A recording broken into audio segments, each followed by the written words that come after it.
18 তারিখ রাতে আমি ইস্তাম্বুলে হোটেলে ফিরে ছবি দেখলাম ফেসবুকে ছায়ানটের ভাঙচুরের একটা ছবিতে চোখ আটকায় গেল। ওয়াহিদুল হকের ছবিতে ধারালো কিছুতে আঘাত করিয়া মাটিতে ফেলে দেওয়া হয়েছে।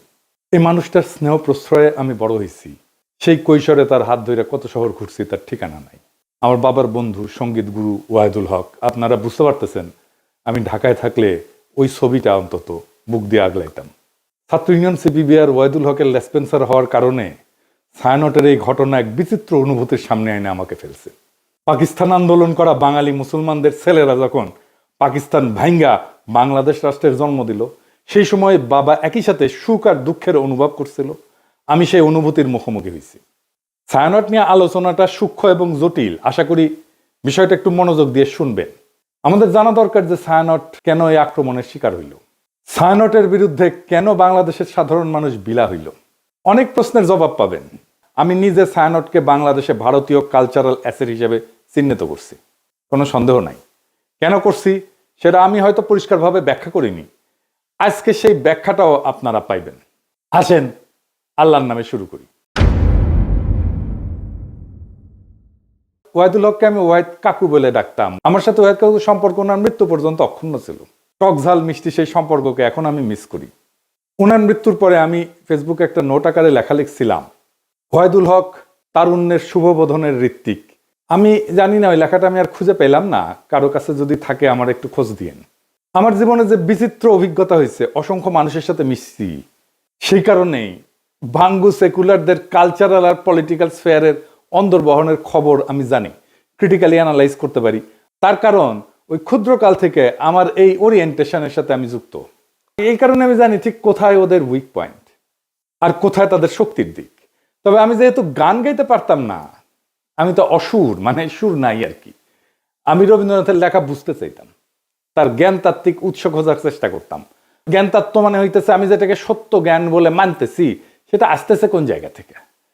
এই জায়গাগুলোকে বলা হয় জ্ঞানতাত্ত্বিক উৎস বা এপিস্টেমিক সোর্সেস, দর্শনের ভাষা। মানে এই গানটা কি বুঝায়, মানে ধরেন তুই ফেলে এসেছিস কারে মন মন রে আমার, তাই জনম গেল শান্তি পেলি না রে মন মন রে আমার। অথবা ধরেন প্রাণ চায় চক্ষু না চায়, মরে একিতর দুস্তর লজ্জা, সুন্দর এসে ফিরে যায় তবে কার লাগে মিথ্যায় শয্যা। মুখে নাহি নিঃস্বরে ভাস, দহে অন্তরে নির্বাক বহ্নি, ওষ থেকে নিষ্ঠুর হাস, তব মর্মে যে ক্রন্দন তন্নি। মাল্য যে দংশিছে হায়, তবে শয্যা যে কণ্টক শয্যা, মিলন সমুদ্র বেলায় চির বিচ্ছেদ জর্জর মজ্জা।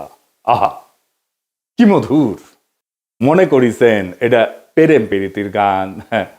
জিনা জিনা ভাইজান, এটা অন্য জিনিস। আমার একটা বই আছে রবীন্দ্রনাথ অন্য আলোয়, রবীন্দ্রনাথের অনেক গানের অর্থ ওইখানে ব্যাখ্যা করেছি। একদিন দরকার হইলে যদি টাইম পাই তাহলে একটা এপিসোড করে ব্যাখ্যা করতে পারি গান ধরে ধরে এটা কি বুঝায়।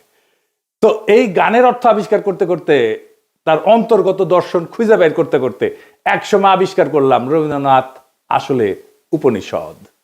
উপনিষদ মানে হিন্দুদের প্রধান ধর্মগ্রন্থ, তার একটা। উপনিষদের কন্টেম্পোরারি বা আধুনিক উপস্থাপনাই হইতেছে রবীন্দ্রনাথ।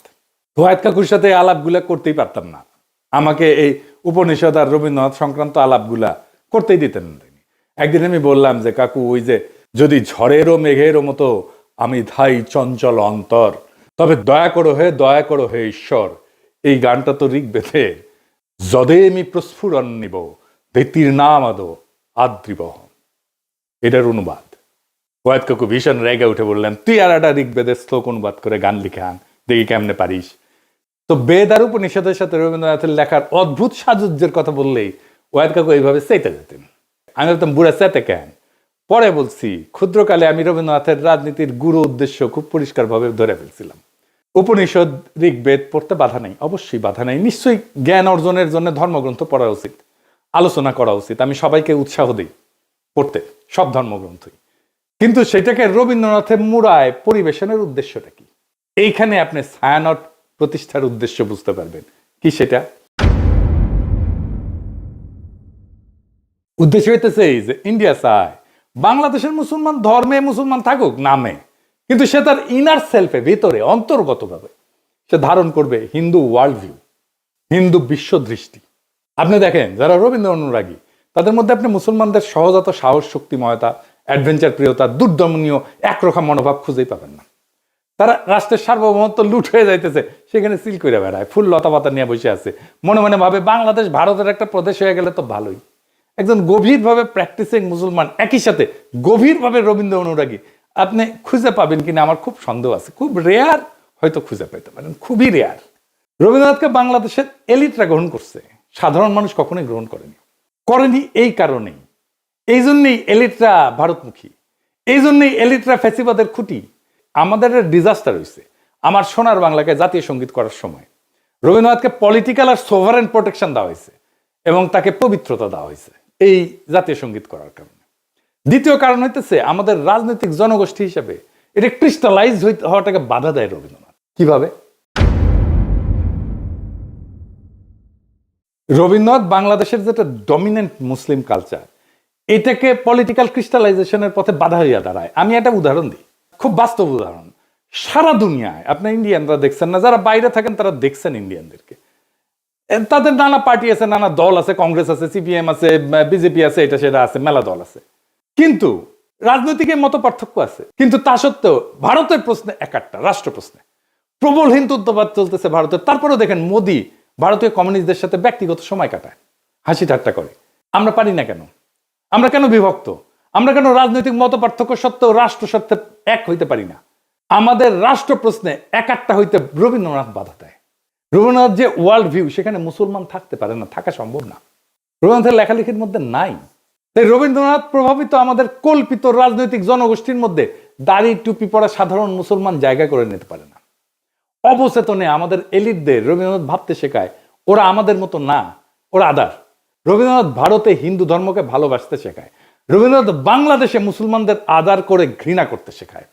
আপনি একই সাথে উপনিষদ আর কোরআনের গ্লোবাল ভিউকে এক করতে পারবেন না। আপনি কোএক্সিস্ট করতে পারবেন, সহাবস্থান করাইতে পারবেন, কিন্তু এক করতে পারবেন না, এটা অসম্ভব। কিন্তু ইন্ডিয়ানরা চায় এক করে দিতে, এই প্রগতিশীলরা চায় এক করে দিতে, এই ছায়ানট চায় এক করে দিতে। বাংলাদেশে যে রবীন্দ্রনাথ প্রজেক্ট, এটা সঙ্গোপনে হিন্দু ধর্মের ওয়ার্ল্ড ভিউ ঢুকায় দেওয়ার প্রজেক্ট। বাংলাদেশের মুসলমানদের মধ্যে হিন্দু ওয়ার্ল্ড ভিউ আর হিন্দুদের মধ্যে মুসলমান ওয়ার্ল্ড ভিউ ঢুকাই দিলে সমস্যার সমাধান হবে না তো। হিন্দুকে আধা মুসলমান আর মুসলমানদেরকে আধা হিন্দু বানাইলে সমস্যা মিটবে না, সমস্যা বাড়বে। হিন্দুকে হিন্দুই রাখতে হবে, মুসলমানকে মুসলমানই রাখতে হবে। দুই ধর্ম কোএক্সিস্ট করবে, একসাথে থাকবে। দুই ধর্মের ওয়ার্ল্ড ভিউ বা বিশ্ব দেখার দৃষ্টিভঙ্গি কিভাবে আলাদা আর একটু গভীরে যায় বুঝি, সবার একটু মনে থাকবে। তাইলে একেবারে উদাহরণ দিয়া খেয়াল রাখবেন, আমি ভালো বা খারাপ বলতেছি না, কিন্তু বলতেছি আলাদা, দুইটা আলাদা। ধরেন প্রশ্নটা হইতেছে যে দুনিয়াটা কি আসলে, দুনিয়াটাকে এক না বহু? এডিটর সাহেব এটা উপরে লেখেন, দুনিয়াটা এক না বহু।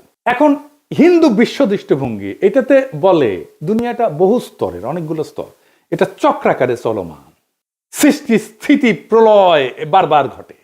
সময় ঘড়ির মতো না, সময় ঘড়ির মতো সরল রেখায় যায় না, বরং চাকার মতো।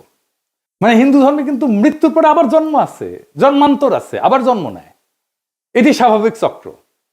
আজ যেটা হইতেছে সেটা আগে ঘটছে, একই জিনিস ভবিষ্যতেও ঘটবে, কারণ চক্রাকারে সময় চলে চক্রাকারে। তার মানে পৃথিবী বহুবার সৃষ্টি হয়েছে, বহুবার ধ্বংস হয়েছে, আবারও ধ্বংস হবে। আচ্ছা, এইবারে ইসলামী ওয়ার্ল্ড ভিউ, এখানে বিশ্ব একবারই সৃষ্টি, কিয়ামত একবারই হবে, সময় সোজা লাইনের মতো, সৃষ্টি, জীবন, বিচার, পরকাল, সিম্পল, সিরাতুল মুস্তাকিম। ইতিহাসের একটা শুরু আছে এবং শেষ আছে। এইবার আসেন মানুষ প্রসঙ্গে। মানুষ আসলে কে? মানুষ কি সোল, আত্মাটাই মানুষ, নাকি দায়িত্বশীল ব্যক্তিটা মানুষ? এখানে হিন্দু ওয়ার্ল্ড ভিউ বলে, এদিকে লেখেন, মানুষ মূলত আত্মা, আত্মন বলে সংস্কৃতে। শরীর বদলায়, আত্মা থাকে। আত্মার লক্ষ্য হচ্ছে মুক্তি বা মোক্ষ। আমি এটা মুক্তিযুদ্ধ নিয়ে একটা আলাপটা করছিলাম। এই জগৎ থেকে বাইরে যাওয়ার সহজ উদাহরণ, কারণ এই চক্রের মধ্যে আপনি যখন ঢুকে গেছেন, এটা বাইরে হতে পারলে আপনার মোক্ষ ঘটে না। আপনি একটা পোশাক খুলে আর একটা পোশাক করলেন, পোশাক বদলাইলেন, কিন্তু আপনি বদলাইলেন না তো, তাই না? এই আত্মাই আসলে শরীর বদলায়।